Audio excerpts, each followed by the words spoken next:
Hello guys, कैसे हैं आप सब लोग। होप यू बेटा बहुत अच्छे होंगे। आज की इस वीडियो क्लास में बेटा मैं आप लोगों को एडमिशन का एक क्वेश्चन कराने जा रहा हूं जिसमें 25 एडजस्टमेंट है। ये मॉडरेट लेवल का क्वेश्चन है। इसके अलावा मैंने ऐसा भी क्वेश्चंस की वीडियोस बनाई है जिनमें 35 एडजस्टमेंट है, और वो 35 एडजस्टमेंट ऑलमोस्ट सारी टफ टफ एडजस्टमेंट है। और ऐसे कम से कम चार या पांच क्वेश्चन बनाए हैं। तो आपको वो सारी वीडियोस इन फ्यूचर देखने को मिलेंगी।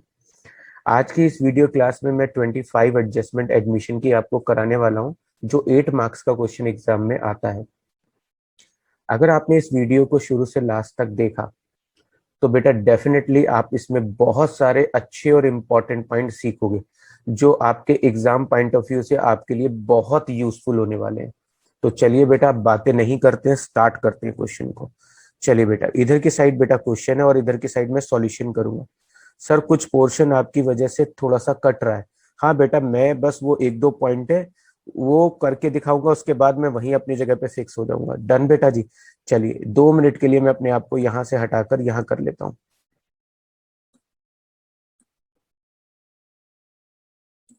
जी बेटा, अभी मैंने अपने आप को यहाँ पर रख लिया है, सो दैट कि मैं जो दो चार पॉइंट आपको करके दिखाऊं वो आपको समझ में आ जाए। फिर मैं अपने आप को एक कॉर्नर में शिफ्ट कर दूंगा। डन बेटा। बेटा जी, यहाँ पर हमको ये लाइबिलिटीज दी हुई है, इधर की तरफ एसेट्स है और नीचे बहुत सारी एडजस्टमेंट है।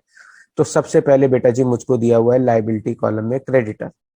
मुझे क्रेडिटर दिया है। मैं जितने भी क्वेश्चन सॉल्व करके दिखाता हूँ वीडियोस में, आपको पता है मैं पहले लाइबिलिटीज के सारे पॉइंट करके दिखाता हूँ, फिर एसेट्स के, और फिर बड़ी बची हुई एडजस्टमेंट। तो बेटा शुरू करते हैं। क्रेडिटर है 1 लाख रुपए की बेटा। इसके बारे में बेटा जी एडजस्टमेंट है 14 नंबर पे। ये रही 14 नंबर की एडजस्टमेंट। मैं इसको बेटा जी हाईलाइट कर रहा हूँ आपको। बेटा जी 10,000 रुपए क्रेडिटर में जो इंक्लूड है वो नहीं देने हैं। तो क्रेडिटर है 1 लाख रुपए के बेटा जी, उसमें इंक्लूड 10,000 नहीं देने। नहीं देने तो बेटा जी क्या हो गया सर, फायदा हो गया। तो बेटा जी क्या करूं, रिवैल्यूएशन अकाउंट के बाई में लिख दिया 10,000 रुपए।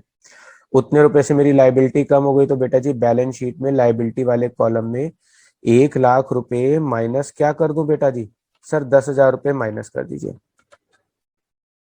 जी बेटा, मेन कॉलम में कितना आ गया, 90,000। डन बेटा जी। क्रेडिटर में 10,000 माइनस कर दिए और कहाँ लिख दिए बेटा जी, फायदे में लिख दिए। चलिए बेटा जी वापस ऊपर आ जाते हैं। बिल्स पेबल दिए बेटा जी 50,000, इसके बारे में एडजस्टमेंट लिया बेटा जी। बिल्स पेबल के बारे में बेटा जी एडजस्टमेंट ये रहा है 18 नंबर पे। मैं इसको भी हाईलाइट कर रहा हूँ रेड कलर से। जो पॉइंट रेड कलर से हाईलाइट हो गया इसका मतलब वो हमने कर ली है। बेटा जी BP found over valued by 5,000। आप जानते हैं ओवर वैल्यूड का मतलब होता है कि इतनी वैल्यू हमने बुक्स में ज्यादा शो कर रखी है। तो जहां भी ओवर वैल्यूड दिखाई देगा आप वहां पे क्या करेंगे, माइनस कर देंगे। तो बेटा जी बिल्स पेबल देखिए कितने दिए हैं, 50,000। और इसमें कितने ओवर वैल्यूड है, 5,000 ओवर वैल्यूड है। यानी 50,000 के बीपी में 5,000 ओवर वैल्यूड है, तो यानी कि 5,000 रुपए की जो लाइबिलिटी है बेटा जी वो मैंने ज्यादा दिखा रखी है। तो मैं बीपी 5,000 से कम कर दूं तो बेटा क्या हो जाएगा सर, फायदा हो जाएगा। जी बेटा, मैंने 5,000 का फायदा यहाँ शो कर दिया है। और इतने रुपए से मेरी बिल्स पे बिल की लाइबिलिटी कम हो गई है बेटा जी, तो मैं यहाँ लिख देता हूँ 50,000 रुपए माइनस 5,000 रुपए। डन बेटा जी।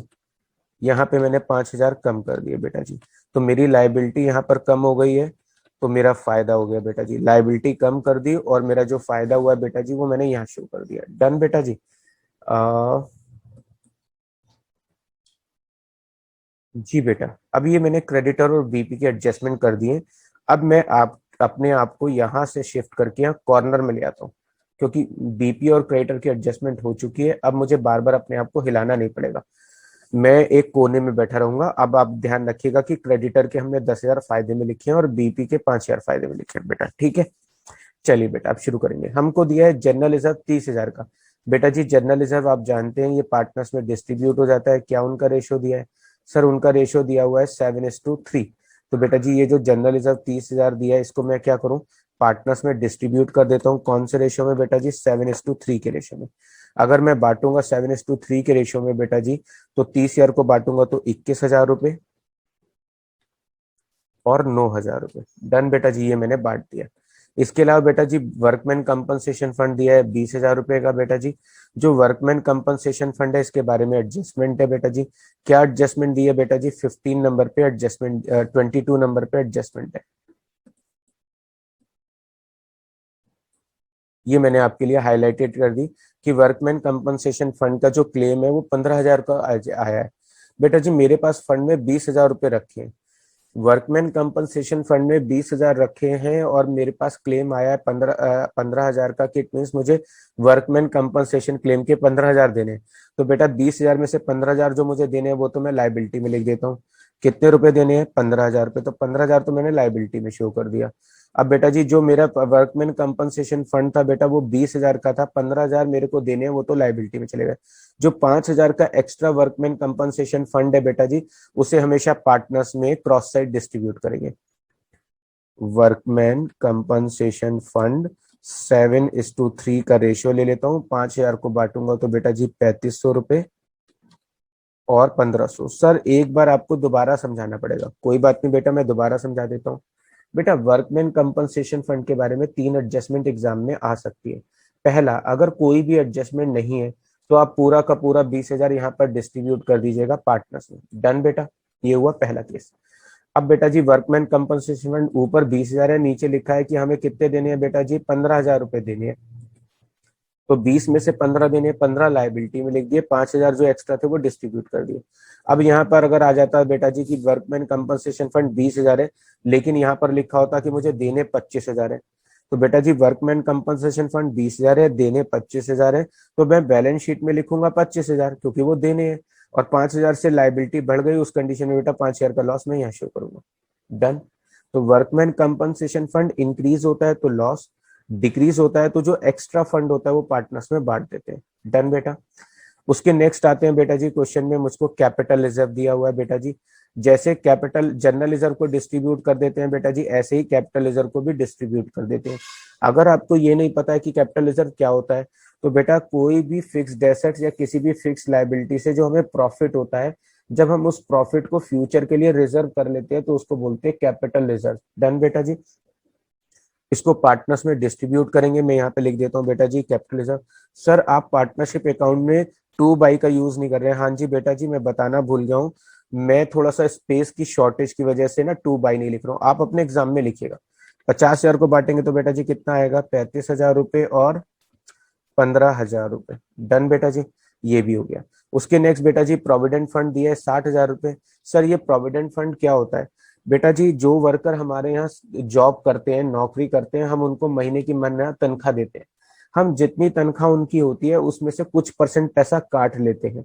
मान लो एक एम्प्लॉय की तनख्वाह बेटा 20,000 रुपए की है, तो मैं उसकी तनख्वाह का 10% यानी 2,000 काटकर 18,000 रुपए उसको दे देता हूँ।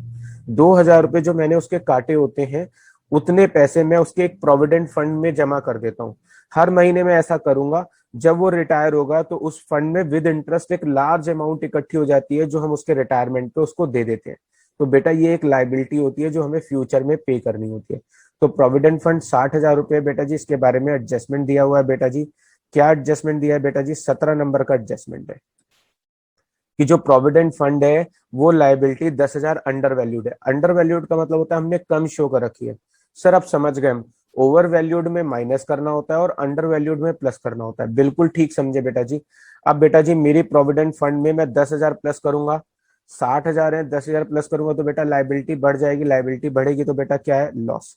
तो 10,000 रुपए मैंने यहाँ पे लिख दिया, 10,000 रुपए मैंने यहाँ पे लिख दिया। मेरी लाइबिलिटी बढ़ रही है और यहाँ पर मैं प्रोविडेंट फंड में क्या करूंगा बेटा जी? 60 में 10 प्लस कर दूंगा। तो मैं शॉर्ट फॉर्म यूज कर रहा हूँ 60K प्लस 10K प्लस कर दिया बेटा जी। टोटल कितना हो गया बेटा जी? 70,000 रुपए। जी बेटा, ये हमने प्रोविडेंट फंड की लाइबिलिटी को शो कर दिया। डन बेटा जी। तो 60 में 10 प्लस कर दिए, कितने हो गए? 70,000। और जो 10,000 से लाइबिलिटी बढ़ी है बेटा जी वो मेरा लॉस है, मैंने यहाँ पे शो कर दिया। डन। उसके बाद आते हैं सीज लोन। यहाँ पे सी का लोन दिया बेटा जी। यहाँ पर आज मैंने एक बहुत इंपॉर्टेंट एडजस्टमेंट ली है। यहाँ पर लिखा हुआ है जो सी का लोन है, सी को हमने अपने यहाँ पे नया पार्टनर बना लिया। सी को क्या किया है, अपने यहाँ पर हमने नए पार्टनर के तौर पे ज्वाइन करा दिया है। एज ए नया पार्टनर हमने उसे अपने यहाँ पर पार्टनरशिप में जगह दे दी है। अब जो सी का लोन है बेटा जी, उसको उसकी कैपिटल मानना है। यानी यहाँ पर इस क्वेश्चन में नया पार्टनर कैपिटल लेकर नहीं आ रहा बेटा जी, जो उसका पुराना लोन हमारे पास है उसी को हम उसकी कैपिटल मान लेंगे। तो अब यहाँ पर ये बहुत इंपॉर्टेंट पॉइंट है, एग्जाम में टीचर दे सकता है आपको। तो 60,000 रुपए का लोन है, उसी को हम उसकी क्या मान लेंगे, कैपिटल। तो बेटा जी मैं क्या करने जा रहा हूं, सी के कैपिटल अकाउंट के आगे लिख दूंगा सीज लोन अकाउंट। जो उसका लोन अकाउंट है बेटा जी, जो उसका लोन अकाउंट है उसको ही मैंने उसकी कैपिटल मान लिया, और उसके कैपिटल अकाउंट में 60,000 रुपए लिख दिए। यानी लोन को कन्वर्ट कर दिया उसकी कैपिटल में। अब मैं बेटा जी बैंक अकाउंट में कुछ नहीं लिखूंगा, यानी बैंक अकाउंट में मैं किसी भी तरह की सी की कैपिटल को शो नहीं करूंगा। सर क्यों नहीं शो कर रहे, हमेशा नया पार्टनर पैसे लाता है तो हम बैंक अकाउंट के टू में शो करते हैं। हाँ बेटा शो तो करते हैं, लेकिन यहाँ पर नया पार्टनर कोई पैसे लेकर नहीं आ रहा है बेटा जी। जो उसका लोन दिया हुआ था उसी को हमने, जो ऑलरेडी पैसे उसने हमें दे रखे थे, उसी पैसे को हमने उसकी कैपिटल मान लिया। डन। इसलिए हम कैश अकाउंट में कुछ भी शो नहीं करेंगे। इसके बाद बेटा जी इन्वेस्टमेंट फ्लक्चुएशन रिजर्व दिया हुआ है, ये एक बहुत इंपॉर्टेंट पॉइंट है जो मैं आज की वीडियो में आपको सिखाने जा रहा हूँ। इसलिए बेटा जी मैं इसको अलग तरीके से कवर अप करने जा रहा हूँ। हाईलाइट कर दिया मैंने इसे ब्लू से, कि इधर इन्वेस्टमेंट 50,000 है और इधर इन्वेस्टमेंट फ्लक्चुएशन रिजर्व 20,000 रुपए दिए बेटा जी। यहाँ पर बेटा जी इसके बारे में एक एडजस्टमेंट ली है कि इन्वेस्टमेंट रिड्यूस बाई 10%। इन्वेस्टमेंट की वैल्यू बेटा जी 10% से रिड्यूस हो गई है। तो बेटा जी 50,000 के इन्वेस्टमेंट थे, अगर 10,000 10% वैल्यू कम हो गई तो कितनी वैल्यू कम हो गई सर, 50,000 का 10%, सर 5,000 वैल्यू कम हो गई बेटा, बिल्कुल ठीक। 50,000 में से अगर 5,000 की वैल्यू कम कर दूं तो बैलेंस शीट में इन्वेस्टमेंट कितने शो करेंगे बेटा जी, सर बैलेंस शीट में इन्वेस्टमेंट शो करेंगे हम लोग 45,000 के। जी बेटा इन्वेस्टमेंट मैंने 45,000 के शो कर दिए। अब बेटा जी 50,000 के इन्वेस्टमेंट थे मेरे पास, और मुझे 5,000 रुपए का लॉस हो गया। कितना लॉस हो गया, 5,000 का। अब देखो बेटा जी इन्वेस्टमेंट फ्लक्चुएशन रिजर्व कितना रखा हुआ है, 20,000। सर ये जो इन्वेस्टमेंट फ्लक्चुएशन रिजर्व होता है, ये होता क्या है, ऐसा होता है बेटा जी हम शेयर मार्केट में पैसा इन्वेस्ट करते हैं। आप जानते हैं कि शेयर मार्केट डेली बेसिस पे अप और डाउन होता रहता है। अगर शेयर मार्केट जो है अप होगा तो मुझे फायदा होगा, और शेयर मार्केट डाउन जाएगा तो बेटा मुझे लॉस होगा। तो बेटा जी अगर डाउन जाएगा तो लॉस होगा, तो कई बार क्या होता है लॉस हो जाता है हमको शेयर मार्केट में। तो उससे बचने के लिए हमने एक फंड बना रखा है या एक रिजर्व बना रखा है, इन्वेस्टमेंट फ्लक्चुएशन रिजर्व, कि फ्यूचर में अगर हमें इन्वेस्टमेंट पे कोई लॉस होगा तो उस लॉस को हम इस इन्वेस्टमेंट फ्लक्चुएशन रिजर्व में से कवर कर लेंगे। तो बेटा जी इन्वेस्टमेंट फ्लक्चुएशन रिजर्व में कितने पैसे रखे हैं, इन्वेस्टमेंट फ्लक्चुएशन रिजर्व में बेटा जी 20,000 रुपए रखे हुए हैं हमारे पास। और मेरे को इन्वेस्टमेंट पे कितना लॉस हुआ है, सर इन्वेस्टमेंट पे हमको लॉस हुआ है 5,000 का। बेटा जी आईएफआर में रखे थे 20,000, लॉस हुआ है मुझे 5,000, तो बेटा जी कितना आईएफआर बचा हुआ है, 15,000 का। तो जितना भी इन्वेस्टमेंट फ्लक्चुएशन रिजर्व बचा हुआ है उसे हम पार्टनर्स में डिस्ट्रीब्यूट कर देंगे। तो यहाँ पर मैं इन्वेस्टमेंट फ्लक्चुएशन रिजर्व को डिस्ट्रीब्यूट करके दिखा रहा हूँ बेटा जी, इन्वेस्टमेंट फ्लक्चुएशन रिजर्व डिस्ट्रीब्यूट कर रहा हूँ, जितना भी एक्स्ट्रा रिजर्व है मैं उसको डिस्ट्रीब्यूट कर रहा हूँ। सर आप क्यों रिजर्व को डिस्ट्रीब्यूट कर रहे हो, बेटा जी जो भी हमारी पुरानी सेविंग्स है उसे हम नए पार्टनर के आने से पहले डिस्ट्रीब्यूट कर लेते हैं। अगर उसके आने के बाद डिस्ट्रीब्यूट करेंगे तो ऑब्वियस सी बात है कि वो हमसे शेयर की डिमांड कर सकता है, हालांकि उसने पुराने प्रॉफिट को कमाने में उसका कोई भी कंट्रीब्यूशन नहीं है। इसलिए जो भी पुराने प्रॉफिट होते हैं वो हम पुराने पार्टनर्स में बांटते हैं। तो इन्वेस्टमेंट फ्लक्चुएशन रिजर्व 15,000 रुपए है बेटा जी, तो मैं इसको डिस्ट्रीब्यूट करूंगा 7:3 के रेशो में। तो बेटा जी इसके हिस्से में आएंगे 10,500 रुपए, और इसके हिस्से में आएंगे 4,500। सर नहीं समझ में आया, कोई बात नहीं बेटा, अगर नहीं समझ में आया तो मैं एक बार दोबारा ट्राई करता हूँ आपको समझाने की। मान लीजिए बेटा जी आपको मैगी खाना बहुत पसंद है, और आपने बहुत मन से एक यम्मी सी मैगी बनाई, खूब सारे मसाले और प्याज और टमाटर और जो जो आपको पसंद है वो सब आपने उसमें डाल दिया, और एक बहुत यम्मी सी टेस्टी सी मैगी बनाई। डन। अब आप सोच रहे हैं कि उस मैगी को मैं एंजॉय करते हुए खाऊंगा। तो आपने सोचा मैगी खाने से पहले, मैगी बनाने में आपके गर्मी में किचन में बहुत पसीने आ गए, तो अब आपने सोचा कि अब मैगी खाने से पहले मैं थोड़ा पहले बाथ लेता हूँ। तो आप पहले गए बाथ लेने, फिर आप बाथ लेकर आए, एसी ऑन किया, म्यूजिक सिस्टम लगाया, और आपने सोचा अब आराम से बैठकर मैगी खाऊंगा। इतने में आपके दोस्त का फोन आ गया कि अबे कहाँ है तू, तो आपने कहा भाई घर पे हूँ। उसने कहा बस भाई आया 5 मिनट में। अब आपका दोस्त 5 मिनट में आने वाला है, और वो दोस्त है जो साला चवन्नी आपके ऊपर खर्च नहीं करता। अब आप ऐसे में क्या करोगे?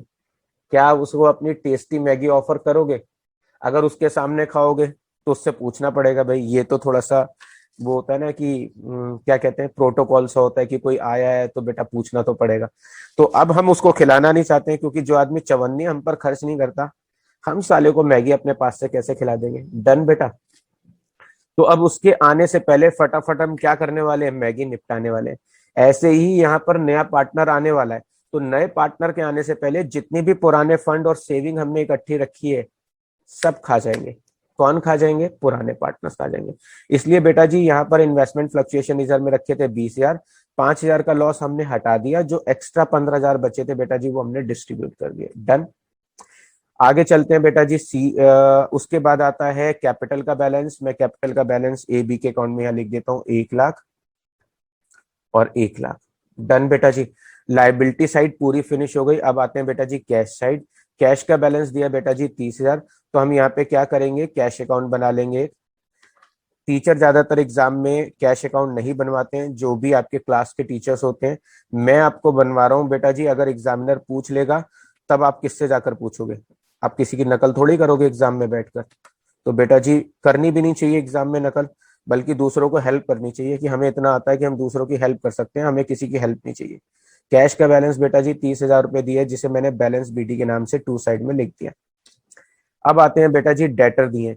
अब बेटा मैं डेटर को आपको समझा देता हूँ। यहाँ पर मैं आपको डेटर के बारे में एक इंपॉर्टेंट पॉइंट कराने जा रहा हूँ।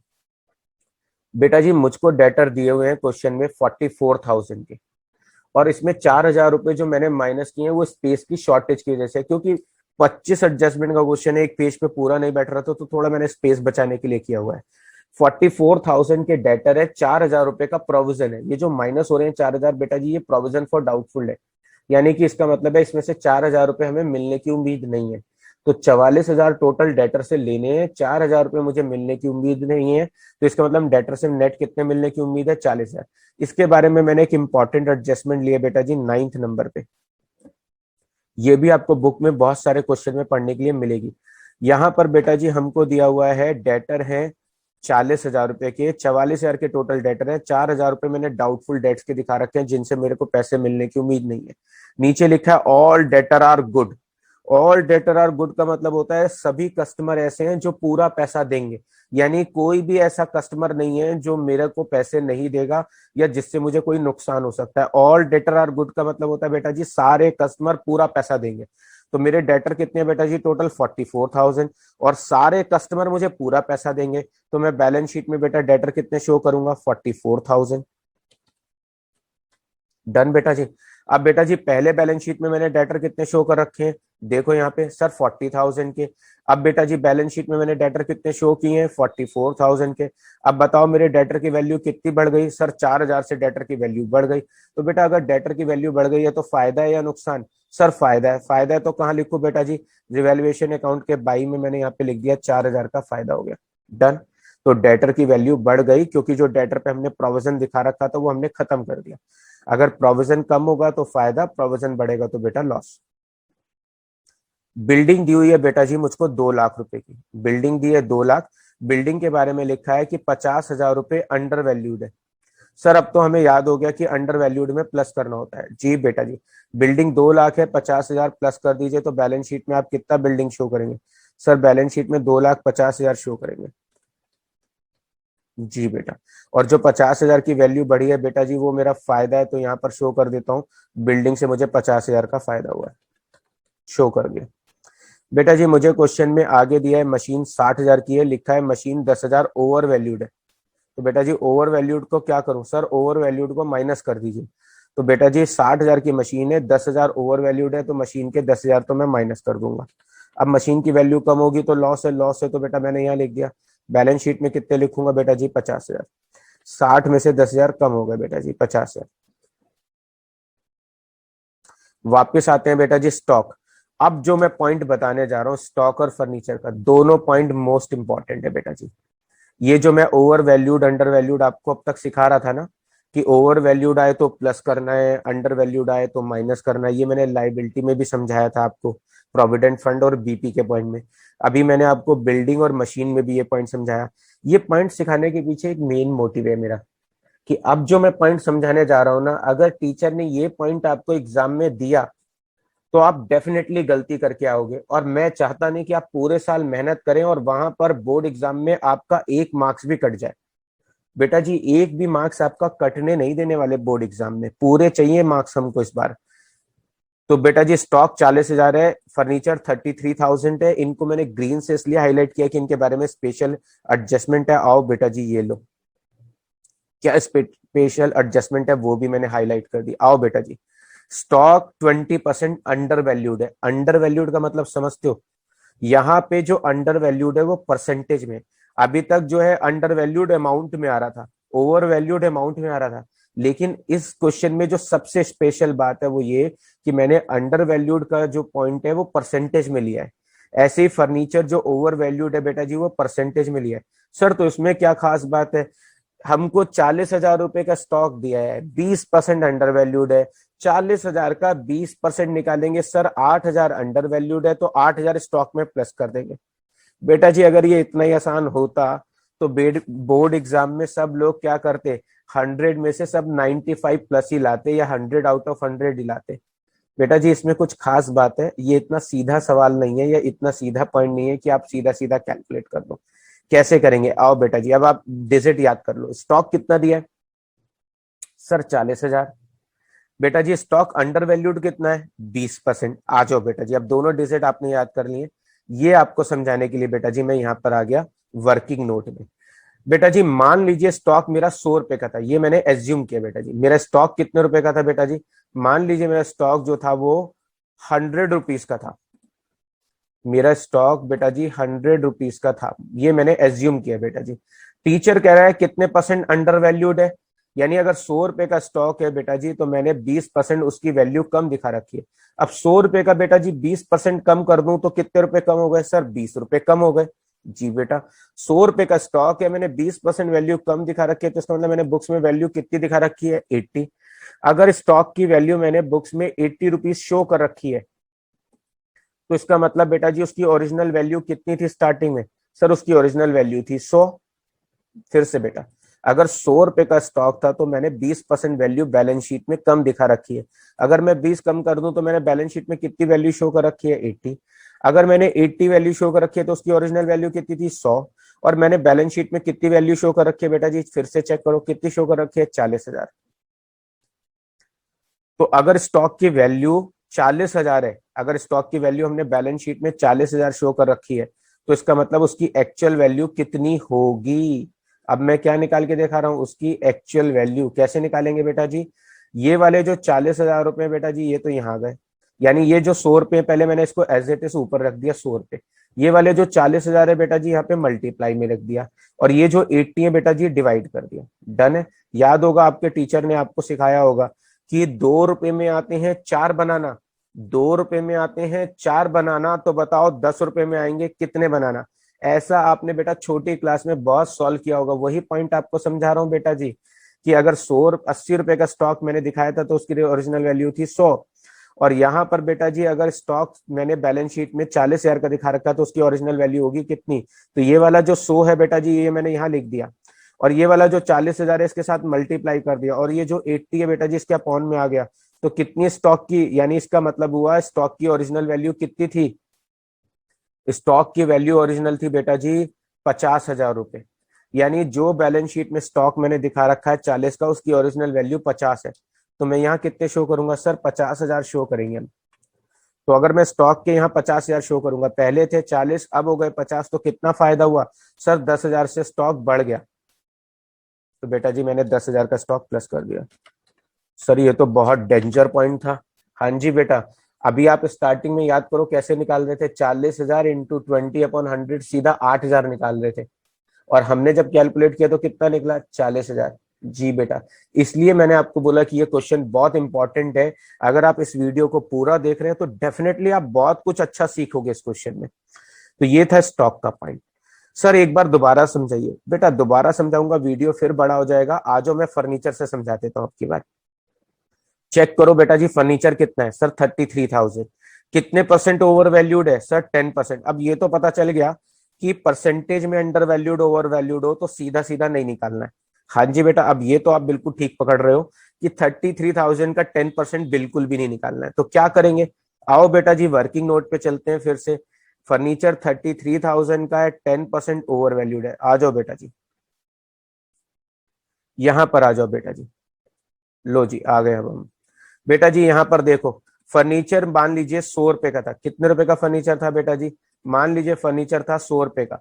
हमने कितने परसेंट वैल्यू ज्यादा दिखा रखी है? 10%। 100 रुपए का 10% बेटा जी कितना होता है? 10 रुपए वैल्यू ज्यादा दिखा रखी है। तो बेटा जी मैंने बैलेंस शीट में वैल्यू कितनी दिखा रखी है? 110। अगर मैंने बैलेंस शीट में फर्नीचर की वैल्यू 110 दिखा रखी है तो उसकी ओरिजिनल वैल्यू कितनी थी? सर उसकी ओरिजिनल वैल्यू थी हमारे पास 100 रुपए। तो बेटा जी अगर 110 रुपए बैलेंस शीट में शो किए हुए थे तो ओरिजिनल वैल्यू है 100 रुपए। और बैलेंस शीट में मैंने फर्नीचर की वैल्यू कितनी दिखा रखी है? सर 33,000 शो कर रखे हैं। वैल्यू तो हमने याद कर ली। तो बेटा जी इसकी एक्चुअल वैल्यू कितनी होगी अब हम कैलकुलेट करेंगे। सर हम बताएंगे कैसे कैलकुलेट करेंगे। हाँ जी सर। सर पहले तो ये वाले जो 100 रुपए हैं यहाँ लिख लो। हाँ जी बेटा देखो लिख दिया। फिर ये वाले जो 33,000 है यहाँ मल्टीप्लाई कर दो। बेटा बिल्कुल ठीक सोच रहे हो। और ये वाले जो 110 होते हैं बेटा जी ये अपॉन में रखते हैं। हाँ जी बेटा बिल्कुल सही पकड़े हो।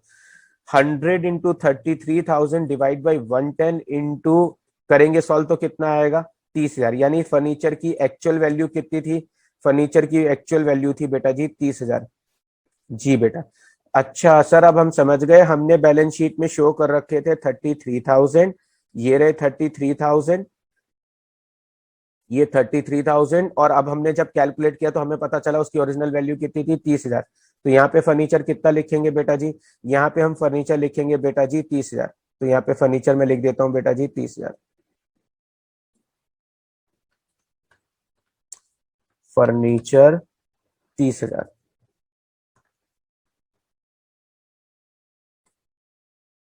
जी बेटा। पहले वैल्यू थी 33,000, अब वैल्यू हो गई 30,000। तो वैल्यू कम हो रही है तो बेटा फायदा या नुकसान? बेटा जी नुकसान। तो बेटा यहाँ लिख देते हैं नुकसान। लिख दिया। सर ये तो आज आपने बहुत सर के ऊपर से जाने वाला पॉइंट समझा दिया, बहुत गोली पॉइंट है। हाँ बेटा गोली पॉइंट है। अब आपको 25 एडजस्टमेंट करा रहे हैं और उसमें भी आसान आसान एडजस्टमेंट करा दें तो फिर एक तरीके से आपके साथ टाइम पास करना ही हो गया। और आपका टाइम तो बहुत वैल्यूएबल है। अगर आप मेरे साथ बैठकर 20 मिनट तक वीडियो देख रहे हो या 30 मिनट तक वीडियो देख रहे हो, इसका मतलब ये है कि आपको इस वीडियो में इंटरेस्ट है और मैं चाहता हूं कि इस वीडियो से आप बहुत कुछ यूजफुल सीखो आज।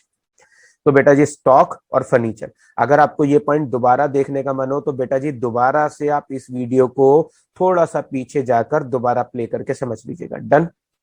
ये वीडियो हमेशा आपके पास रहने वाली है। लूज टूल्स बेटा जी 17,000 रुपए के दिए। लूज टूल्स के बारे में लिखा है बेटा जी ये वैल्यूड हुए 15,000 पे। सर ये तो समझ में आ गया कि लूज टूल्स वैल्यूड हुए 15,000 पे। 17,000 से 15,000 हो गए, इसका मतलब 2,000 से वैल्यू कम हो रही है तो लॉस है।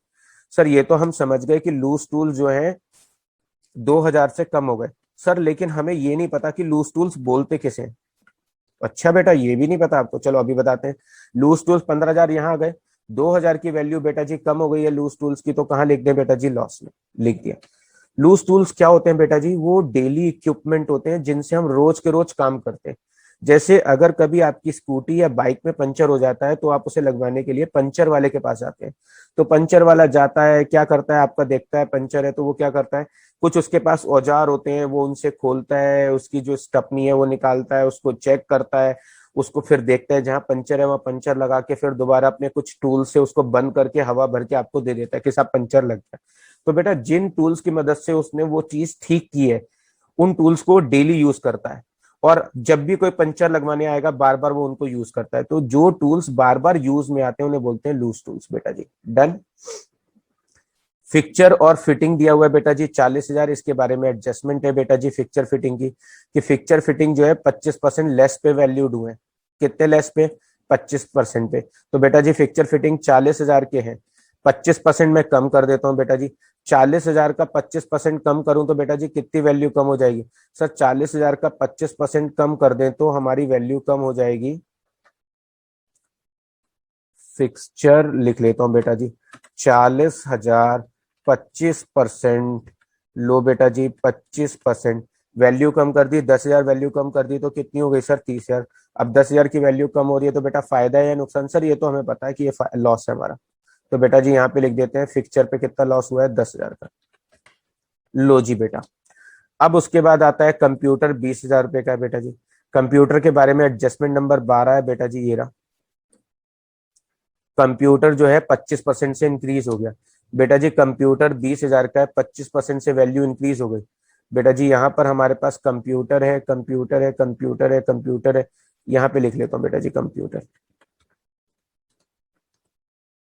20,000 में कितने प्लस कर दूं सर? 20,000 में आपको 25% प्लस करने हैं। अरे वाह बेटा, आप तो मेरे साथ साथ लास्ट तक पढ़ रहे हो। तो कंप्यूटर में बेटा जी क्या करूं सर? कंप्यूटर में 25% प्लस कर दो। 20,000 का 25% कितना होता है सर? 5,000 होता है। 25,000 हो गया, 20 से वैल्यू 25 हो गई। बताओ बेटा फायदा हुआ है नुकसान? सर फायदा हुआ है, तो बेटा जी फायदे के 5,000 रुपये यहाँ लिख देता हूँ। लो बेटा जी 5,000 का फायदा लिख दिया। उसके नेक्स्ट आते हैं इन्वेस्टमेंट, वो हमने कर लिया। गुडविल बेटा जी, जो भी पुरानी गुडविल दी है उसका क्या करेंगे सर? पुरानी गुडविल का तो अकाउंट क्लोज कर देते हैं। आपने बताया था अकाउंटिंग स्टैंडर्ड 26 के हिसाब से पुरानी गुडविल का अकाउंट क्लोज कर देते हैं। जी बेटा जी 21,000 और 9,000 बेटा जी ओल्ड रेशियो में क्लोज किया है। उसके नेक्स्ट बेटा जी पी एंडल दिया है। Sir P and L asset side में दिया है, इसका क्या मतलब हुआ? बेटा जी एसेट साइड में दिया है तो ये लॉस है, और लाइबिलिटी साइड में दिया होता है तो ये प्रॉफिट होता है। तो पी एंडल बेटा जी 20,000 है, अगर मैं इसको बांटू प्रॉफिट एंड लॉस को, तो बेटा जी कितना बटेगा? प्रॉफिट एंड लॉस को बांटूंगा 20,000 को तो बेटा जी 14,000 रुपये और 6,000 रुपये आएगा। डन बेटा जी, यहाँ पर आ गया। इसके अलावा बेटा जी क्वेश्चन में हम लोगों को क्या दिया हुआ है? पीएनडी का पेटेंट दिए बेटा जी। पेटेंट 10,000 के हैं। पेटेंट के बारे में भी एडजस्टमेंट है बेटा जी। पेटेंट 19 नंबर पे एडजस्टमेंट है कि ये जो है हमारे वैल्यू लेस हो गए। वैल्यू लेस का मतलब होता है इनकी बाजार में कीमत जीरो हो गई। बेटा जी पेटेंट की वैल्यू बाजार में कीमत कम हो गई तो सारा का सारा क्या है सर? लॉस है, तो मैंने लॉस में लिख दिया। बेटा जी मैंने लाइबिलिटी के सारे पॉइंट कर लिए, एसेट्स के सारे पॉइंट कर लिए। अब आगे चलते हैं। सी नया पार्टनर है बेटा जी। सी के लोन को कैपिटल मानना था, मान लिया बेटा जी। सी ब्रिंग कर रहा है प्रमोशनेट प्रीमियम, यानी सी का प्रीमियम नहीं दिया है बेटा। जब भी सी का प्रीमियम नहीं दिया है तो आपको क्वेश्चन में गुडविल वैल्यूड दी होगी, तो गुडविल वैल्यूड में सी का शेयर कैलकुलेट कर लो। सी का शेयर निकालेंगे तो कितना प्रीमियम निकलेगा बेटा जी? 20,000। अब जो नया पार्टनर प्रीमियम लेकर आता है बेटा जी उसको क्या करते हैं सर? एक बार कैश अकाउंट के टू में लिख देते हैं, और एक बार क्या करते हैं बेटा जी सर? पार्टनर्स में डिस्ट्रीब्यूट करते हैं बेटा जी। किस रेशो में सर? फिर तो क्वेश्चन चेक करना पड़ता है हमें। अगर ओल्ड रेशो दिया है और न्यू रेशो निकालने का कोई हिंट नहीं है तो ओल्ड रेशो में बांट देते हैं। लेकिन अगर हमें न्यू रेशो दिया है, हाँ जी बेटा न्यू रेशो तो दिया है सर। अगर न्यू रेशो दिया है तो सर सेक्रीफाइसिंग रेशो निकालना पड़ेगा। हाँ जी बेटा निकालना तो पड़ेगा, तो आओ बेटा निकालना सीखते हैं। जी बेटा, यहाँ पर बेटा जी हम सेक्रीफाइसिंग देखेंगे। बेटा जी ओल्ड जानते हैं आप सेक्रीफाइसिंग रेशियो निकालने का formula? Old ratio minus new ratio. A का ओल्ड रेशियो था 7, बी का ओल्ड रेशियो था 3, टोटल कितना हो गया 10। सी का न्यू रेशियो था बेटा जी 3, ए का न्यू रेशियो है 3, बी का न्यू रेशियो है 1, सी का न्यू रेशियो है बेटा जी 1। क्या दोनों के डिनोमिनेशन बराबर है सर? ऊपर 10 है नीचे 5 है, बराबर करने के लिए 2 से इंटू करना पड़ेगा। बिल्कुल ठीक बेटा जी। तो ये तो मैंने एज इट इज लिख दिया 7 और 3, डिनोमिनेशन हो गया 10। 2 की इंटू 3 में करूंगा बेटा जी कितना हो जाएगा 6। 2 की इंटू बेटा जी 1 में करूंगा कितना हो जाएगा 2। 2 की इंटू बेटा 1 में करूंगा तो कितना हो जाएगा 2। पहले एक हिस्से में 7 पार्ट आता था, अब 6 पार्ट आता है, तो ये 1 पार्ट सेक्रीफाइस कर रहा है। बी के हिस्से में पहले 3 पार्ट आता था, अब 2 पार्ट आता है, ये 1 पार्ट सेक्रीफाइस कर रहा है। सी के हिस्से में बेटा पहले 0 पार्ट आता था, अब 2 पार्ट आता है, तो बेटा जी 2 पार्ट का क्या कर रहा है? ये गेन कर रहा है। तो बेटा जी सेक्रीफाइसर कौन है? ए और बी। कितना कितना सेक्रीफाइस किया सर? 1-1। तो प्रीमियम का क्या करूं सर? 1-1 के रेशो में बांट दो। जी बेटा आ जाओ। जी बेटा जी प्रीमियम लाया था वो 20,000 का, दोनों में 1-1 के रेशो में बांटूंगा तो कितना बटेगा सर? 10-10,000। लो जी बेटा 10-10,000 रुपए बांट दिया। अब बेटा जी इससे रिलेटेड एक पॉइंट और इम्पोर्टेंट लिया कि इस बार टीचर ने कह दिया कि जो प्रीमियम है उसमें से आधा प्रीमियम विड्रॉ, आधा प्रीमियम विड्रॉन करने वाले हैं पार्टनर्स। तो बेटा जी जितना प्रीमियम मैंने बांटा है उसका आधा विड्रॉन करने जा रहा हूँ। कैश के नाम से बेटा जी 10-10,000 अकाउंट में डाले थे, 5-5 हजार रुपए विड्रॉन कर रहा हूँ बेटा जी। 5-5 हजार रुपए विड्रॉन कर रहा हूँ बेटा जी। यहाँ पे लिखेंगे कितने? 5-5 हजार रुपए। और जितने पैसे विड्रॉन किए बेटा जी वो यहाँ पे भी लिखेंगे एस कैपिटल के नाम से, 20 कैपिटल के नाम से कितने रुपए विड्रॉन किए बेटा जी? 5-5 हजार। सर कैश अकाउंट में क्यों लिख रहे हैं बेटा जी? पैसा जा रहा है और पैसा जाएगा तो बेटा जी कैश अकाउंट के बाई में लिखेंगे। उसके नेक्स्ट आते हैं बेटा जी। अब हमारा 1 2 3 4 5 6 7 8 9 10 11 12 13 14 15 नंबर है बेटा जी। लिखा है आउटस्टैंडिंग सैलरी के 5 हजार देने हैं। तो बेटा जी आउटस्टैंडिंग सैलरी के लिए प्रोविजन करना है 5 हजार का। तो बेटा जी क्या करूं? सर लाइबिलिटी में लिख दीजिए। किस नाम से लिखूं बेटा जी? प्रोविजन फॉर आउटस्टैंडिंग सैलरी के नाम से लिख दीजिए सर। कितने रुपए देने हैं बेटा जी? 5 हजार रुपए। लाइबिलिटी बढ़ रही है तो बेटा जी फायदा है या नुकसान? सर लॉस है। आउटस्टैंडिंग सैलरी मैंने लॉस में लिख दिया बेटा जी 5 हजार रुपए। डन। उसके बाद बेटा जी आते हैं, हम लोगों ने प्रोविजन का पॉइंट भी कर लिया। देखते रहो बेटा जी ब्लैक में कौन सा हाईलाइटेड है। उसके बाद 10 हजार रुपए का एक अनरिकॉर्डेड टाइपराइटर है जो वैल्यूड हुआ है 8 हजार पे। बेटा जी ये हमेशा याद रखना एग्जाम में कि अगर कोई एसेट्स अनरिकॉर्डेड है, कोई एसेट्स अनरिकॉर्डेड है, तो वो जितने पे वैल्यूड होता है केवल उस वैल्यू को रिकॉर्ड करते हैं। तो मैं सिर्फ 8 हजार को लूंगा। 10 हजार से मेरा कोई लेना देना नहीं है बेटा जी। अनरिकॉर्डेड टाइपराइटर 8 हजार का वैल्यूड हुआ है तो मैं 8 हजार की वैल्यू को ही बुक्स में शो करूंगा। तो टाइपराइटर को मेरे को कितने रुपए का शो करना है बेटा जी? बुक्स में 8 हजार रुपए का। तो 8 हजार रुपए का टाइपराइटर अगर मैं बुक्स में दिखाऊंगा तो बेटा जी मेरी एसेट्स बढ़ेंगी। सब एसेट बढ़ेंगी तो फायदा है बेटा जी। रिवैल्यूएशन के बाई में लिख दिया। और यहाँ पे लिख देता हूँ बेटा जी टाइपराइटर कितना है? 8 हजार का। जी बेटा बहुत अच्छा बेटा जी। अब आते हैं बेटा जी आगे की एडजस्टमेंट में। अब हमने 15 16 17 16 भी कर लिया, 17 भी कर लिया, 18 भी कर लिया, 19 भी कर लिया। अब बचा 20। बेटा जी 5 हजार का इंश्योरेंस प्रीपेड है। आप जानते हो प्रीपेड इंश्योरेंस एक बार एसेट्स में लिखते हैं बेटा जी। 5 हजार का इंश्योरेंस प्रीपेड है, मैंने एक बार एसेट्स में लिख दिया और एक बार बेटा जी फायदे में लिख देता हूँ। यहाँ पे 5 हजार का इंश्योरेंस प्रीपेड है, लिख दिया बेटा जी। उसके नेक्स्ट आते हैं बेटा जी, हमको दिया है कि 10 हजार रुपए की income earn but not received है, यानी पैसे कमा लिए लेकिन अभी तक रिसीव नहीं हुए। इसे बोलते हैं बेटा जी एक्रूड इनकम। ये भी कहाँ आता है बेटा जी? एसेट्स में। मैंने यहाँ पे लिख दिया बेटा जी 10 हजार रुपए की एक्रूड इनकम। और बेटा जी एसेट बढ़ेंगे तो फायदा है, एक बार मैं यहाँ फायदे में लिख देता हूँ एक्रूड इनकम के कितने रुपए? 10 हजार। डन। जी बेटा जी। अब उसके बाद 22 हो गया, 23 हो गया, 24 हो गया, 25 लिखा है कि नए पार्टनर जब आएगा तो बेटा नई पार्टनरशिप डीड बनानी पड़ेगी। तो टीचर कह रहा है नई पार्टनरशिप डीड बनाने में हम लोगों को 4 हजार रुपए का खर्चा करना पड़ा। यानी नई पार्टनरशिप डीड बनाने में मेरे कितने रुपए खर्च हुए? 4 हजार खर्च हुए। तो बेटा जी पैसे गए हैं, इसे बोलते हैं बेटा जी रिकॉन्स्टिट्यूशन एक्सपेंस।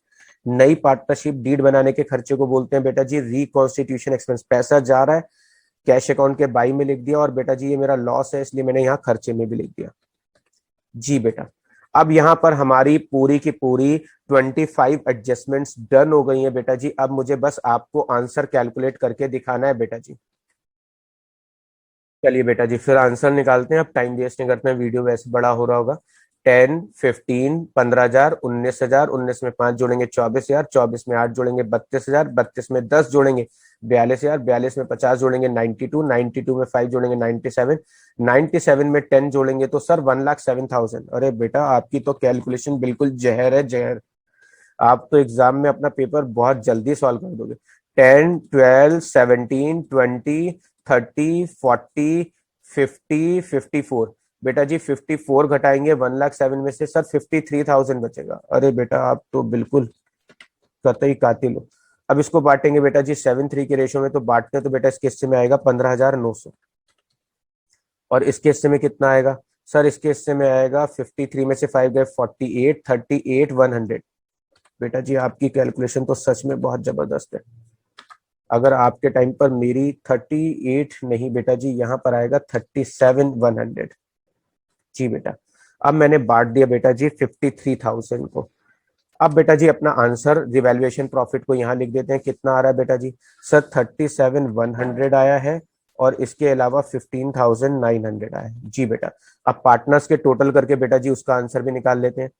यहाँ पर मैं टोटल कर रहा हूँ 1,21,000, 1,21,000 में 3 जोड़ेंगे 1,24,000, 1,24,000 में 35 जोड़ेंगे 1,69,000, 1,69,000, 1,69,000 में 10 जोड़ेंगे 1,79,000, 2,09,000, 2,09,000, 2,16,000, 2,16,000, 2,17,100। सर आप कैसे कैलकुलेशन करते हो? बेटा क्या करूं, ऐसे ही सीखा है मैंने। फिर से चेक कर लेता हूँ, पता चला बेटा मेरा आंसर लास्ट में मिला ही नहीं। 1,21,000, 1,24,000, 1,59,000, 1,69,000, 1,79,000, 2,09,000, 2,16,000, 2,17,100, 1,09,000, 1,09,000, 1,10,000, 1,10,000 में 15 जोड़ेंगे, 1,10,000 में 15 जोड़ेंगे 1,25,000, 1,35,000, 1,35,000 में 5 जोड़ेंगे, 1,35,000 में 5 जोड़ेंगे तो 1,40,000, 1,40,000 में जोड़ेंगे 1,55,900। सर आपकी जैसी कैलकुलेशन हमारी होगी बेटा, आप प्रैक्टिस करोगे तो आपकी भी हो जाएगी। मैं तो सालों से पढ़ा रहा हूँ इसलिए ऐसी कैलकुलेशन है। 1,10,000, 1,25,000, 1,35,000, 1,35,000, 1,35,000, 1,35,000, 1,40,000, 1,55,900, इसका टोटल हो गया 60,000। जी बेटा, ये वाला जो टोटल है बेटा जी, आप जानते हो हम दोनों साइड बराबर कर देते हैं, तो ये टोटल मैं यहाँ लिख रहा हूँ बेटा जी। अब बेटा जी बैलेंस निकालूंगा। सी का बैलेंस तो बेटा जी 60,000 बचेगा, क्योंकि सी की साइड में घटाने के लिए तो कुछ है ही नहीं। अब इस साइड का सम करेंगे बेटा जी, 9,000 और 6 15,000, 5 20,000, 20,000 घटाऊंगा तो बेटा जी बचेगा 1,35,900 रुपए। लिख दिया बेटा जी। इसका सम करूंगा बेटा जी 35,000, 40,000, 40,000 घटाऊंगा तो बेटा जी सर 40,000 घटाएंगे तो बैलेंस बचेगा सर 1,77,100। अरे बेटा आप तो जबरदस्त हो। जी बेटा, अब ये जो बैलेंस निकले बेटा जी, ये नई बैलेंस शीट में लिख देता हूँ यहाँ पर बेटा जी। यहाँ पे लिख देता हूँ ए का बैलेंस है 1,77,100 बेटा जी। बी का बैलेंस है बेटा जी 1,35,900, 1,35,900। और बेटा जी सी का बैलेंस है 60,000 रुपए। लिख दिया बेटा जी।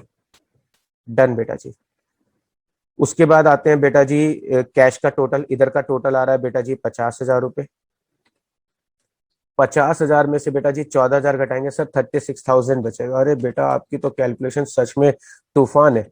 आप तो पेपर डेफिनेटली 1.5-2.5 घंटे में सॉल्व कर दोगे, 3 घंटे का पेपर।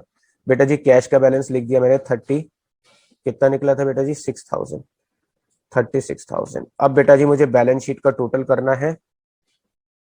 लीजिए बेटा मैं अपने आप को साइड में कर लेता हूँ। अब टोटल करेंगे बेटा जी। 36 में 44 जोड़ेंगे 80, 80 में 3 लाख जोड़ेंगे 3,80,000, 3,80,000 में 80 जोड़ेंगे 4,60,000, 4,68,000, 4,73,000, 4,73,000 में 4,73,000 में 10 जोड़ेंगे 4,83,000, 4,83,000 में जोड़ेंगे 60, 4,83,000 में 60 जोड़ेंगे तो 4,83,000 में 60 जोड़ेंगे तो सर 5,43,000, 5,43,000, 5,43,000, 5,73,000, 5,73,000, 5,78,000, 5,98,000। बेटा जी अभी तो 98 आ रहा है, पता नहीं अगर नहीं आएगा तो दोबारा करना पड़ेगा।